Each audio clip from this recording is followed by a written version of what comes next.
Salut tout le monde, j'espère que vous allez bien tous et toutes. On se retrouve et oui pour un nouvel épisode de la Foot Zone qui reprend son chemin du côté de la Ligue 1, puisque oui, excite la Ligue des Nations. D'ailleurs, merci à vous tous d'avoir été si nombreux pour que ce soit la demi-finale et la finale de la Ligue des Nations, que ce qui opposait donc soit la Belgique ou l'Espagne. En tout cas, vous avez été très nombreux et je vous en remercie. Mais donc, eh bien, qu'est-ce qu'on peut dire de ce match? Alors, bien évidemment, alors je précise pour information que ce match ne devait pas avoir lieu, mais comme j'ai eu un petit peu de temps libre et que j'aime les surprises, je vous l'ai proposé. Juste en parlant justement, en parlant d'émissions qui n'ont pas encore été faites, oui, il n'y a toujours pas eu WWE NXT UK, donc pour ceux qui souhaitaient avoir tout simplement un bilan de ce qui s'est passé, vous l'aurez demain. Voilà, vous aurez le rendez-vous comme la semaine dernière, d'ailleurs, vous aurez SmackDown, AEW Rampage et donc NXT qui vous seront NXT UK qui vous seront proposés. J'en profite d'ailleurs pour vous dire que je me suis trompé sur un petit détail. AEW Dynamite n'avait pas lieu le jeudi, contrairement à ce qui avait été planifié dans le planning. Il aura lieu lui le samedi soir, donc vous aurez le débriefing vendredi dans la journée. Voilà, c'est assez simple. Donc, qu'est-ce qu'on peut penser de ce match? Alors, on va déjà commencer tout comme à chaque fois avec les compositions d'équipe. Vous commencez à en avoir l'habitude. Allez, hop, on part dans le diaporama. Ensuite, on va commencer tout d'abord avec simplement la composition d'équipe parisienne, avec Gianluigi Donnarumma dans les buts. Je précise que Keylor Navas est actuellement blessé, donc vous ne pouvez pas prétendre à une place de titulaire. Une défense à 4 avec Diallo, Kipembe, Kerrer et Colin Dagba, d'ailleurs qui faisait son arrivée dans l'équipe. D'ailleurs, notez d'ailleurs que Juan Bernat est rentré en jeu, donc il peut enfin jouer. Danilo Pereira, Verratti et Ander Herrera au milieu de terrain. Et enfin, Mbappé à gauche, même s'il a joué plutôt derrière à côté d'Icardi. Mauro Icardi. Et enfin à droite, Rafinha. Du côté d'Angers, nous avons Paul Bernardoni qui se trouve dans les buts. Une défense à 3 avec donc Vincent Manso, Issa Traoré et donc Romain Thomas. On a ensuite Eric Capel et Jolin Cabot qui a été plutôt bon. Mangani et Mendy au milieu de terrain. Fujini qui se trouvera lui derrière les attaquants qui seront Bouffal et Shaw qui pourra être proposé. Alors, qu'est-ce qu'on peut dire finalement de ce match? Alors, tout d'abord, ça va commencer avec les Parisiens qui vont faire... Attendez, j'ai baissé un peu le son parce qu'en fait, je m'entends à peine là. Voilà. Alors, on va parler bien évidemment, je précise, on va bien sûr parler du penalty aussi, il n'y a pas de souci par rapport à ça. Donc la question c'est, qu'est-ce qu'on peut un petit peu essayer de trouver comme chose à parler de ce match? Alors, d'abord, ça avait commencé plutôt bien du côté du PSG, qui avait quand même la mainmise sur le ballon, hein, clairement. Tout était plutôt intéressant, le PSG contrôlait le match comme ils savent le faire, pour ainsi dire. Donc les choses semblaient s'arranger et tout allait plutôt bien. Et puis va se passer un événement. On va déjà commencer tout de suite parce qu'il y a quand même des histoires de penalty et des histoires aussi de ce qui pourrait être passé. Et justement, on va revenir sur la première action de la soirée. C'est la, et de mon point de vue, est l'action. Certains vont la trouver litigieuse, d'autres vont pas la trouver litigieuse. C'est tout simplement la première action. Alors, vous savez quoi? Je vais tout de suite aller dans la diapositive numéro 3. C'est ça. Alors, on va revenir. Nous sommes à la 17e minute. Il y a un duel qui se passe à ce moment-là. Eh bien, Verratti donc donne un ballon à Mauro Icardi. Il a qu'à frapper dans la balle. Le truc, c'est qu'il se fait reprendre in extremis par Pierre-Yves Capel. Et donc, on se dit à ce moment-là qu'il doit y avoir un penalty. Alors, est-ce qu'il y avait penalty ou est-ce qu'il n'y avait pas penalty? On va regarder un petit peu l'action telle que c'est. Alors, j'ai essayé de vous la donner en deux angles différents. La première angle, c'est derrière et l'angle juste en dessous, c'est bien sûr devant. Si on regarde bien l'angle on va dire, c'est comme quoi l'angle est important. Si vous regardez l'angle, vous vous rendez compte. Vous vous rendez compte donc que ici, Capel a l'air de taper dans la balle, littéralement, puisque le ballon il est là, hein, pour information. Il a l'air de taper le ballon. Sauf que dans cette action-là, qu'est-ce qu'on remarque? La jambe comme ça, la jambe d'Icardi. Et au moment où il arrive, il tape dans la jambe d'Icardi, Icardi qui tape dans la balle. Donc, autrement dit, il y avait bien un contact entre la jambe de Capel et celle d'Icardi. Ça déséquilibre Mauro Icardi qui donc finit par ne pas pouvoir bien frapper. Et finalement, c'est un but. Et c'est un but qui aurait pu être tout fait pour Mauro Icardi. Donc, finalement, dans cette action, je trouve, alors après certains vont me dire que c'est pas bien, moi je pars du principe qu'il y avait forcément penalty, puisque à partir du moment où tu as déséquilibré ça, en fait c'est la même chose que pour France-Belgique. France-Belgique avait eu un petit peu la même type de faute. Souvenez-vous, Antoine Griezmann qui avait été déséquilibré et l'arbitre était allé voir la VAR et avait finalement sifflé un penalty qui avait été transformé par Kylian Mbappé. Là, on se retrouve dans la même situation, c'est-à-dire qu'on a un joueur qui, va dire, est en retard. D'ailleurs, on le voit, hein, Mauro Icardi est en retard par rapport à Capel. Et à ce moment-là, il frappe dans la jambe de Icardi. Alors, peut-être pas assez fort. Ça aussi qui a un peu influencé l'arbitre. C'est-à-dire que tu as un contact concrètement. Mais quand on est lancé et qu'on veut essayer de frapper, en général, vous pouvez faire ce que vous voulez. Mais quand vous êtes en plein mouvement, vous risquez de faire tomber. Donc moi, je pars du principe, Toro a raison, que j'estime qu'à mon avis, il y avait penalty dans cette action. Voilà. Mais finalement, le PSG va retourner, on sera toujours à 0-0. Et les Parisiens vont commencer petit à petit à se retrouver dans des situations où les Parisiens vont un peu galérer. Et à la 36e minute, alors il y a quelques actions angevines, pour ainsi dire, et là, il y a une récupération de Cabot, justement par rapport à Verratti, dans le ballon à chaud, qui réussit à donner Sofiane Bouffal. Le centre du Marocain est directement pour Fulgini, qui conclut tranquillement, totalement oublié par Abdou Diallo ou par d'autres joueurs pour ainsi dire. Et donc tout simplement 1-0 du côté du PSG. Nicolas Dagba d'ailleurs l'avait un petit peu zappé pour ainsi dire. Voilà. Donc c'est logique, le PSG est pas bien, le PSG est en difficulté. Le PSG est dans une situation compliquée. Et honnêtement, Paris, s'ils sont menés au score à ce moment-là, c'est quand même vachement mérité, clairement. Et le PSG va essayer de trouver des solutions. Ils vont essayer de s'en sortir. Et il y a finalement à la 54e minute une action, un centre de Diallo. Et là, à ce moment-là, Rafinha tente sa frappe de gauche, mais ça passe juste à côté.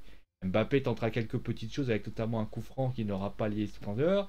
Et là, on va retrouver finalement l'événement numéro 2 de la soirée. C'est l'arrivée et le retour de Juan Bernat. Et oui, Juan Bernat qui prend la place de Abdou Diallo. Voilà, l'Espagnol qui enfin fait son retour sur un terrain de football après sa grave blessure, notamment l'année dernière. Et il va se passer qu'à la 69e minute, il y a un coup franc, un corner, pardon, qui est tiré sur le côté droit. Herrera qui donne le ballon à Kylian Mbappé.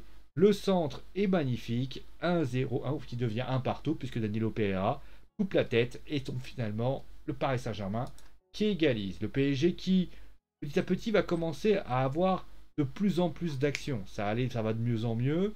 On voit notamment des possibilités, des frappes, etc. Et il va se passer tout simplement l'événement numéro 2. C'est tout simplement l'action qui a...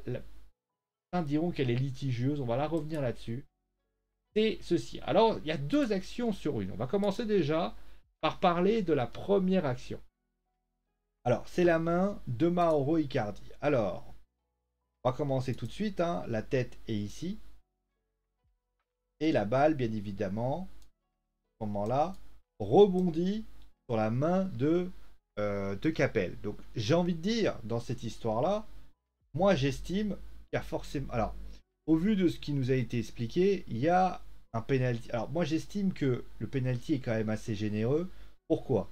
La première, c'est que, moi, encore une fois, sur le penalty de première mi-temps, j'estime que Paris doit avoir un penalty. Mais pour ce qui s'agit de celui-ci, pourquoi? Si vous regardez bien, il y a une tête de Icardi, Capel, il est là. Moi, je veux bien qu'il soit rapide, mais à un moment donné, il y a des possibilités. De plus, si on élargissait la vidéo, les buts seraient ici, on se rendrait compte que la balle sort. Donc ça veut dire que concrètement, l'action Yves Capel, au final, ne fait pas, on va dire, empêche pas la balle de rentrer, puisque de toute façon, la balle ne rentrait pas. Je ne vois pas pourquoi cela aurait été donné. De plus, il y a une deuxième action. Alors j'ai essayé, alors je vous préviens, j'ai essayé de zoomer le mieux que possible, parce que malheureusement, il n'y avait pas de caméra centrale sur cette action. Donc, qu'est-ce qu'on voit ici? Donc on est à une vingtaine de secondes avant donc le fameux penalty en question. Donc là, vous voyez Mbappé, il va faire un centre pour Icardi, donc il va faire le centre pour ainsi dire. Mais j'ai envie que vous intéressiez à cette action, à cette là. Hein, concrètement, vous voyez ici. Alors ça, c'est vraiment zoomé de chez zoomé, c'est pour ça d'ailleurs que c'est pixelisé à mort. Mais concrètement, vous allez regarder ici. C'est vrai que c'est pas évident. Regardez, il y a un truc là. Vous voyez, il y a l'air d'avoir quelque chose là. Et là, ça va se voir encore plus. On voit, alors c'est très pas tout à fait net, mais on voit la main de Mauro Icardi qui est en train de faire. Donc lui, il part comme ça, et Icardi part comme ça. Et là, il va y avoir une main qui va faire tomber, donc il va faire tomber, que je me trompe pas. Ah, il est pas noté. Bon, bah, tant pis. Attendez, est-ce que les Angevins vont... Non, bah, c'est pas noté. Donc à partir de ce moment-là, moi j'ai envie de dire, en plus de ça, à partir du moment où même si, voilà, donc on peut imaginer, donc quelques minutes après, vous avez Icardi qui est ici, et vous avez le défenseur qui est ici. Il est évident, à partir du moment où l'arbitre aurait sifflé, alors il y a eu la VAR, etc., on sait que la VAR a considéré qu'il n'y avait pas faute dans cette action. Et moi je trouve qu'il y a totalement faute, puisqu'il y a un contact et que le joueur argentin, donc Mauro Icardi, attrape la manche de son adversaire pour réussir à le faire tomber. Donc, moi, je veux bien qu'on m'explique que le PSG s'est loupé, etc. Mais moi, je pars du principe que le PSG n'a pas été... le PSG gagne ce match que je trouve extrêmement... je trouve très généreux. Pourquoi? Parce qu'en termes de qualité, ça a été... moi, j'ai trouvé que c'était assez limite. Et concrètement, moi j'ai pas trouvé ça ouf. Voilà. Après certains me diront sans doute non mais tu comprends, l'action était quand même ci, quand même ça. Alors certes, mais moi j'ai trouvé quand même que d'un point de vue de ce qui a été proposé, euh, moi j'ai trouvé que c'était quand même assez décevant ce qui a été proposé par rapport à ça. Voilà. Bon, on va passer à bon, finalement le PSG finit par égaliser sur penalty. Il y a 2 buts, il y a 2 buts à 1. Le PSG gagne, mais on va pas se leurrer, c'est pas la victoire la plus probante qu'ils ont pu faire. Et donc, on va revenir concrètement à ça. Alors, on va remonter un peu. On va commencer avec Angers. C'est vrai que Angers, c'est une équipe. Bah, c'est un peu la déception hein, du côté d'Angers qui fait un très bon match, clairement. J'aime beaucoup cette équipe d'Angevine qui n'hésite pas à faire le jeu, qui n'hésite pas à aller de l'avant. Ils ont réussi des coups quelquefois et honnêtement cette équipe cette saison, bah, c'est une belle petite équipe. Alors elle ne vole pas très haut, hein, clairement dans le sens, l'équipe manque peut-être de grands joueurs, mais pas grave. Bouffal est intéressant, Cho est intéressant, Fodini est intéressant, Thomas est intéressant, Manso est intéressant, Mangani est intéressant, et le petit Cabot qui est pas mal, Capel est très intéressant. Et donc finalement, ça donne une très belle équipe d'Angers qui, alors je ne sais pas s'ils réussiront à garder, de perdurer justement ce qui se passe. Mais en tout cas, ce qui est intéressant dans cette équipe, c'est qu'elle est, pour moi, une équipe joueuse, une équipe qui est structurée aussi. Ça c'est bien. On va dire même quand c'était difficile, ils ont fait un bloc bas, ils ont essayé d'être sérieux. Et au final, bah, je trouve que cette équipe du PSG, eh bah, elle s'est cassé les dents sur eux parce que bah, Angers a été très structuré. Est-ce qu'il faut Angers en Europa League ou en Ligue des Champions? Ça, c'est pas à moi de juger pour l'instant. Mais c'est vrai que du côté d'Angers, en tout cas, c'est très prometteur et c'est très bien. Pour ce qui s'agit du Paris Saint-Germain, là, clairement, il y a des choses à dire. Alors, c'est un non-match. Alors, je sais qu'il manquait concrètement la moitié des Sud-Américains, les Sud-Américains, puisque la plupart des Sud-Américains étaient en train de jouer ou avaient joué et étaient revenus donc la veille. Donc c'est bien, on n'allait pas les faire jouer le lendemain. Ça c'est le calendrier. Mais certains ont dû me dire d'ailleurs, ouais, mais c'est pas l'équipe qui allait affronter Leipzig, etc. Moi, ce que je peux dire, c'est que même si c'est pas l'équipe qui devait affronter Leipzig, j'ai trouvé que le PSG avait été bien meilleur quand le PSG avait joué contre Clermont. Contre Clermont, il manquait beaucoup de joueurs internationaux de Sud-Américains. Et au final, le PSG s'en est très très bien sorti. Il avait même d'ailleurs produit une prestation, pour moi, l'une des plus meilleures prestations de son équipe. Et là, pour cette équipe-là, alors certes, c'est pas Clermont, Clermont laisse plus d'espace. C'est vrai que Angers est quand même plus structuré tactiquement, ce qui fait que ça pose moins de problèmes. Mais concrètement, moi j'ai trouvé que cette équipe de Paris était en panne d'idées. Je trouvais qu'on jouait trop souvent la même chose. Il y avait très peu de joueurs, notamment à part Kylian Mbappé, il y a très peu de joueurs qui partent dans la profondeur. C'est quand même incroyable de voir que il a fallu l'arrivée de Juan Bernat pour qu'on commence à imaginer une possibilité de profondeur. Parce que, je suis désolé, avant Juan Bernat, les latéraux, notamment du côté, à part peut-être Diallo qui a été un poil un peu mieux dans le côté offensif où il a fait quelques centres, mais sinon d'un point de vue technique, ça a été quand même extrêmement moyen et les latéraux n'ont pas été à la hauteur. Alors vous verrez le flop que j'ai mis, mais vous pourrez mettre les deux flops, ça serait le flop 1, ça serait pareil. Il y a aussi un aspect offensif où clairement l'équipe a manqué justement de justesse par rapport à ça. Et puis, pardon. Je sais que je vous ennuie. Ensuite, il y a Andorra Herrera voilà, et au milieu de terrain, j'ai trouvé que le milieu de terrain n'a pas été très, très, très étincelant. On a eu un Marco Verratti très peu présent dans ce match. Et c'est vrai que c'est quand même quelque chose que j'ai trouvé très dérangeant par rapport à ça.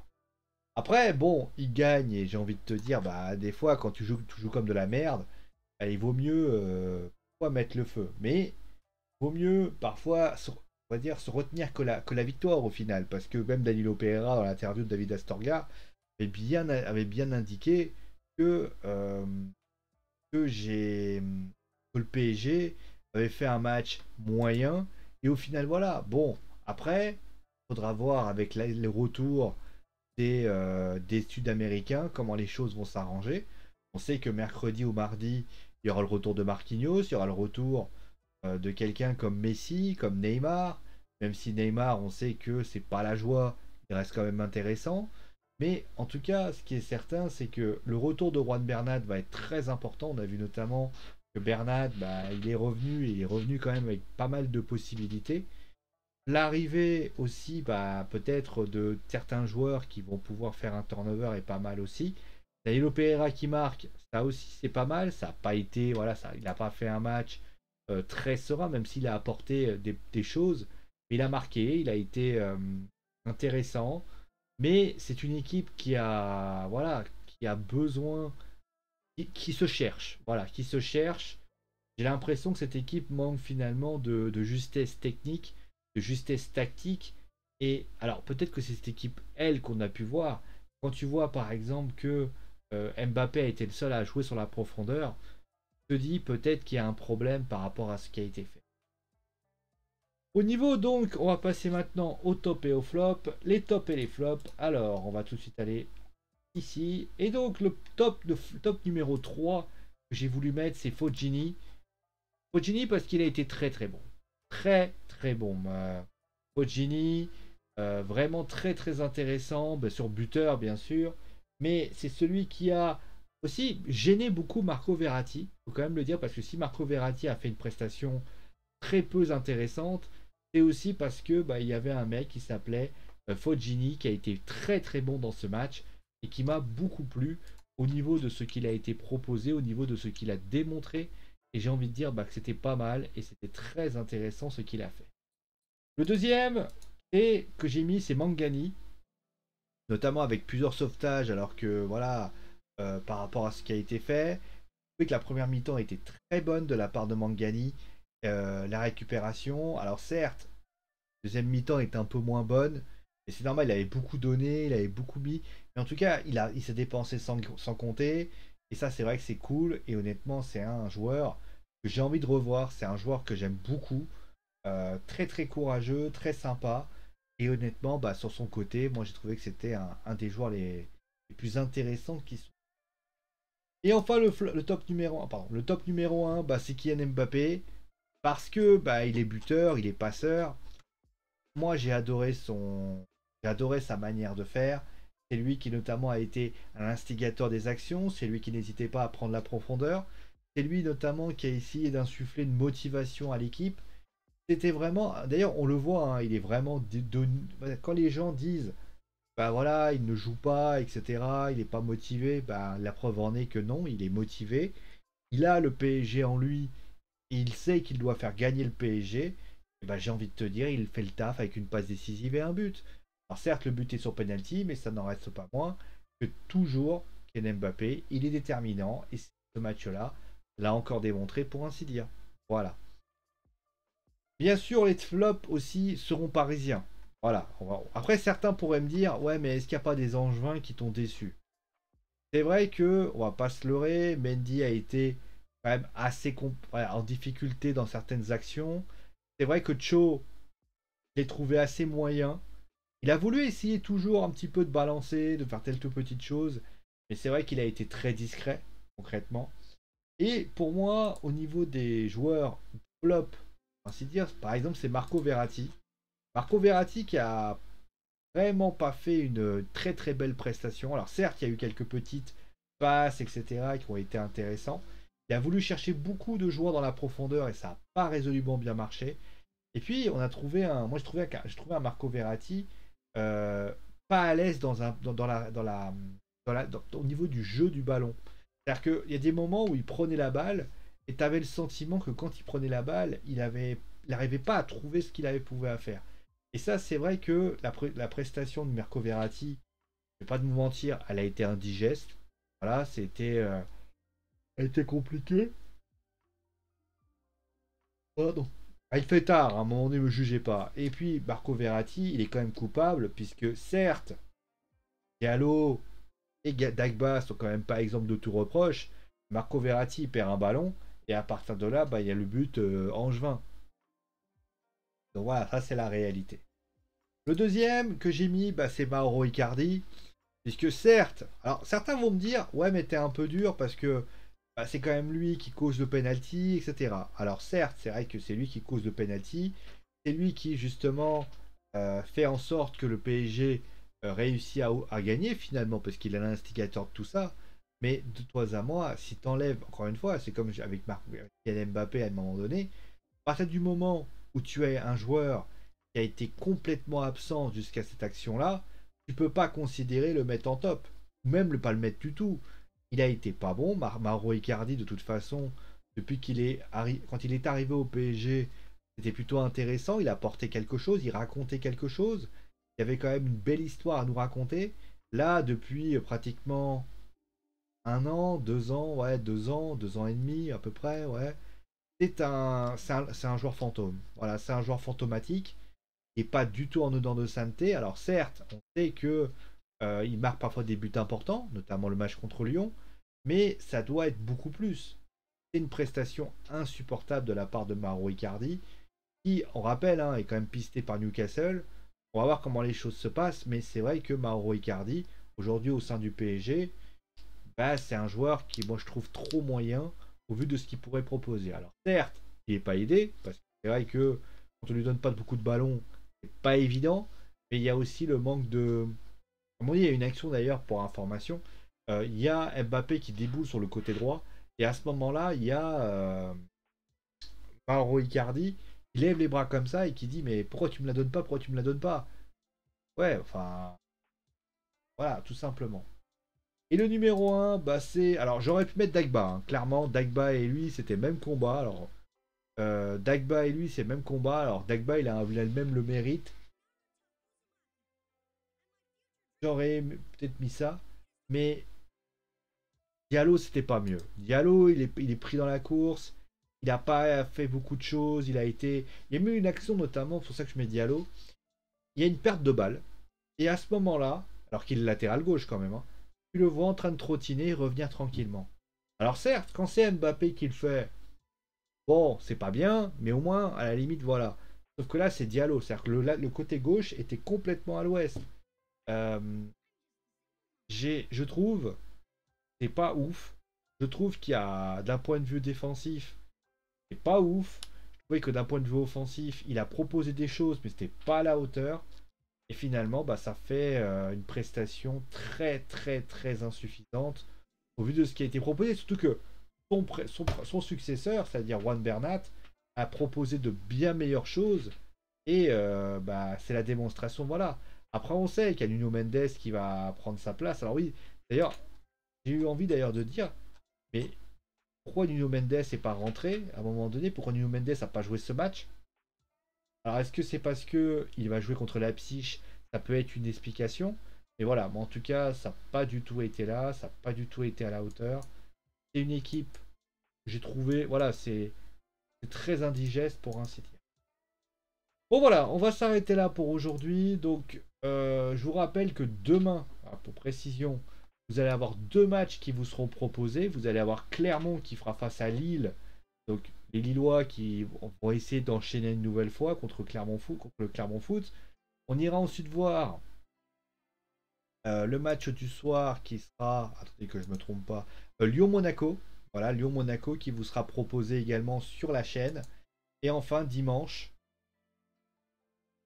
donc rendez-vous à 21h, 20h45 pour plus précis, puisque vous aurez Marseille-Lorient qui vous sera proposé avec notamment une belle image, puisque vous savez, ce sera le premier match de l'OM depuis la disparition du boss de l'Olympique de Marseille, c'est-à-dire Bernard Tapie. On va voir un petit peu ce qui va en être. Pour ainsi dire, pas de Montpellier-Lens, pour ainsi dire, voilà. Donc, voilà ce que j'avais à dire par rapport à ça. Bon, on se retrouvera très très vite, je précise pour information, comme j'ai déjà dit, que dimanche à 14h, vous aurez le live Twitch. Si vous avez envie de venir regarder ce que je fais, ce sera avec grand plaisir. Il y a un afficheur, bien évidemment. Et pour information, je précise une deuxième chose. Vous allez avoir également donc WWE SmackDown, WWE NXT UK et WWE AEW Rampage. Il y aura AEW Dynamite qui vous sera proposé. euh, alors je verrai comment vous le proposez, mais c'est vrai qu'il y a eu quelque chose de particulier. En tout cas, merci à vous tous d'avoir suivi l'émission. Portez-vous bien et prenez mot, ce que j'ai dit. Ciao les amis.